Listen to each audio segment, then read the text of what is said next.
I think I probably have a much higher IQ than you do, I suspect. I went to law school on a full academic scholarship, the only one in my class to have a full academic scholarship, and in fact ended up in the top half of my class.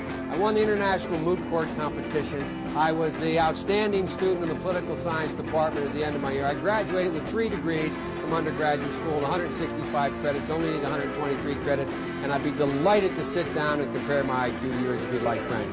A few moments later. Newsweek says Biden actually went to school on a half scholarship, ended up near the bottom of his class, and won only 1 degree, not 3. Joe Biden ranked 76th in a class of 85 at the University of Syracuse Law School. Now Biden says Newsweek was right. His memory had failed him.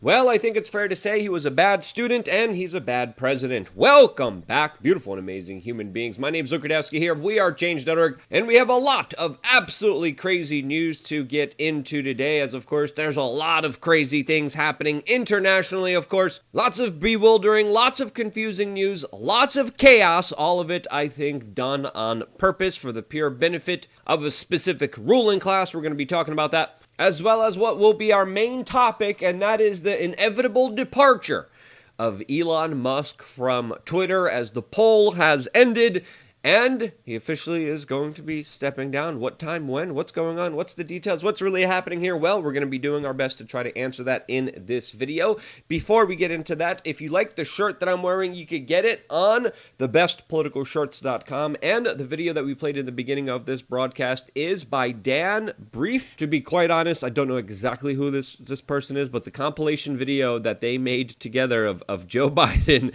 especially with the many tall tales that he told, was done absolutely brilliantly, as I think it's fair to say that Joe Biden has been lying his entire life, and he hasn't definitely stopped anytime soon. We're going to be doing our best to try to find out exactly who created this video and crediting them down in the description below. If you know, just let us know down in the comments. And in related pathological lying news, we of course have the corporate mainstream media that is running sensationalistic, nonsensical, idiotic headlines like this, making the argument that somehow the shootings that are happening inside of the United States are because it's hot. Yes, you heard that correctly. The Guardian wrote an article that is claiming that the weather allegedly changing may contribute to violence. This, as I think it's pretty clear to say that they are weaponizing the term climate for their own personal benefit, their own agenda, their own narrative. And truly, if you wanted to address violence and shootings inside of the United States, you would address fatherless homes, gangs, the war on drugs, poverty increasing, mental health declining, Soros' DAs, and of course none of that was discussed. But no. Magically, all of this is just tied into an agenda and a narrative that has been brewing for many years now. Now, as the corporate media goes on their scavenger hunt of making things up, they are, by and large, ignoring what's happening on the U.S.-Mexican border right now, as in El Paso, Texas. They have declared a state of emergency when nearly 4,600 migrants were just put into federal custody in a place that has a capacity of 1,040 people. This, as very oddly, news coverage of incidences like this aren't really reaching the headlines, aren't really being talked about here, as I think it's becoming more and more clear that we have an obvious crisis on our border that a lot of people just want to ignore. Another thing that central controllers and statists want to control is, of course, students, as we are also finding out that today, students at an Ontario high school are being threatened with suspension if they take a photograph of a teacher with size Z prosthetic bazongas. Yes, this is the teacher that everyone has heard about all around the country that now literally gets police protection and an escort everywhere this teacher goes, with now the school administration punishing students for documenting what they have to see and go through every single day at the high school. And what did you expect from a public school that, of course, is teaching their kids to shut up, stay silent, and, of course, ignore the obvious degeneracy degeneracy right in front of them, which is conditioning them to be the perfect journalists of the future. This, as of course, I think it's important to note the obvious here, and that the corporate media is at least very good at covering up and denying the truth for some really powerful people, just like they did for Mr. Epstein for over 30 plus years. We're going to be talking about this story as well as the latest developments that are a little bit too spicy to get into on this broadcast, but we're going to be talking about that plus a lot more later on today on LukeUncensored.com with yet another broadcast available for members only. Along with that, we also have a giveaway. We're going to be announcing the winner of our giveaway in just a few days. To find out about that, just log into our forum where the giveaway is currently going underway. Forum is only available, again, for members. You get 3 masterclass. You get a members-only store with some really incredible shirts. But more importantly, you also get to support independent media and communicate with like-minded individuals, find each other in your local cities, in your local states, and build little networks of pods where people could finally start coming together and finding some like-minded friends, which you could also do by, of course, wearing a lot of the shirts that we have available to you on thebestpoliticalshirts.com. But again, we're doing a special broadcast later on today, all exclusively on LukeUncensored.com, about some very spicy issues that, of course, we cannot discuss here on this platform. That's why we just built our own. Your membership helps us build and expand this platform, and we're doing some really exciting and amazing things on there that I'm very proud of. I'm spending a lot of my time, a lot of my attention, a lot of my blood, sweat, and tears specifically on that platform,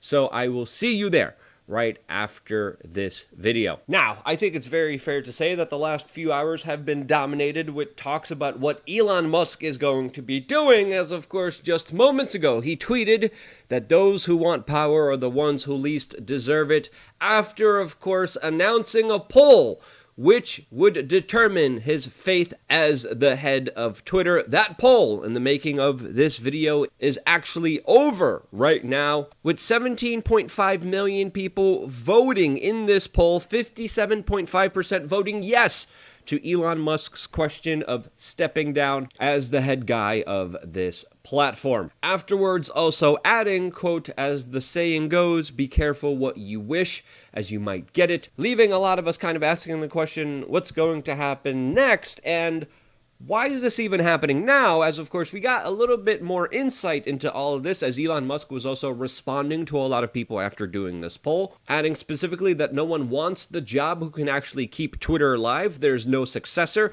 highlighting that there's a very gloomy, pessimistic outlook for the future of Twitter. This as other individuals like Lex Fridman volunteered themselves very humbly to be the new head of Twitter, with Elon Musk specifically responding to him, quote, you must like pain a lot.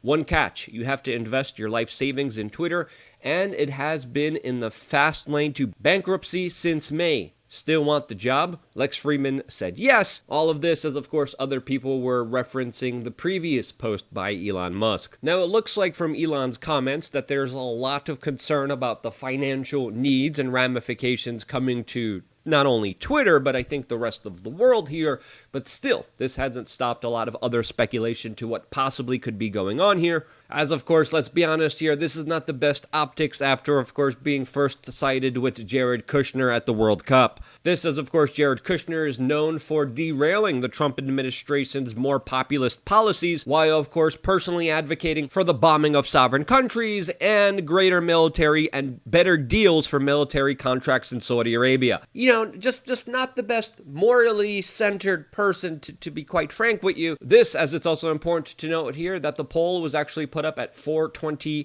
p.m. Mountain Time, as I think it's also important to ferret out that this poll didn't specifically specify exactly when Elon Musk would step down, and whether it would be in a few days from now, weeks from now, months from now, or years from now. We have to understand that this poll was not very specific. Now, the more conspiracy-minded individuals are also questioning the possibility that either one of two things could be happening here with the bigger picture of things. Now, obviously, the financial picture for Twitter doesn't look that promising, but so doesn't the larger financial system in itself, which is headed towards utter devastation and destruction. As of course, I think it's fair to say that there's a big financial storm coming our way. Elon Musk is holding still a lot of debt after purchasing Twitter, and financially things look very bleak, not just for Twitter, but for everyone else. Could this be one factor from the announcement of Musk? Or is there even something deeper, something bigger happening behind the scenes, potentially with the intelligence agencies having more control of Twitter and other social media platforms than we previously thought?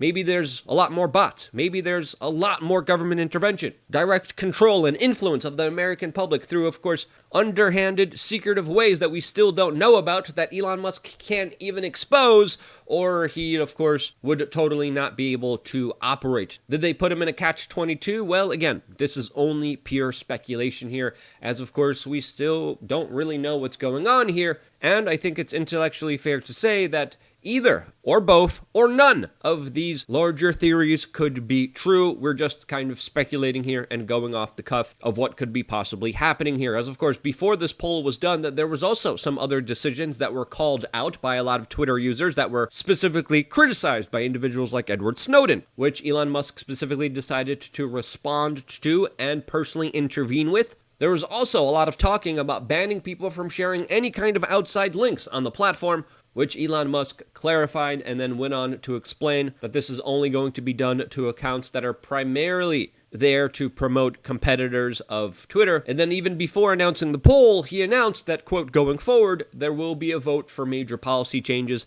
My apologies won't happen again, specifically talking about the larger debacle when it came to outside link sharing that was quickly corrected by him. And even though I don't agree with some of the policies that are being implemented, or even some of the rationale being implemented by Elon Musk, I do have to say, this is something that, again, is rare. This is something that also should be respected, because what other big tech social media platform do you have explaining their major policy changes and moves and being able to fix them in real time when there's people actually who are able to successfully challenge bad ideas, which ultimately at the end of the day, I think win out here. And because Elon Musk is willing to say he's wrong, because he's able to say that he made a mistake, because he's able to actually change policies that he instituted, this is why, personally, I hope he doesn't step down as CEO of Twitter. But if he does, I hope there is some kind of council, some kind of leadership that does adhere to the principles of free speech,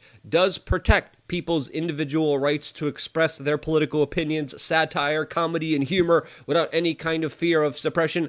A board that is fair and just, as innovative and creative when it comes to, of course, navigating our political landscape, which Twitter is the major component of. So yeah, that's my 2 cents. What do you think should happen here? Let me know down in the comment section below. I wouldn't be here if it wasn't you guys watching and sharing these videos, and this is why I love you guys. Stay tuned for more here on wearechange.org. One more video coming your way right now on lukeuncensored.com.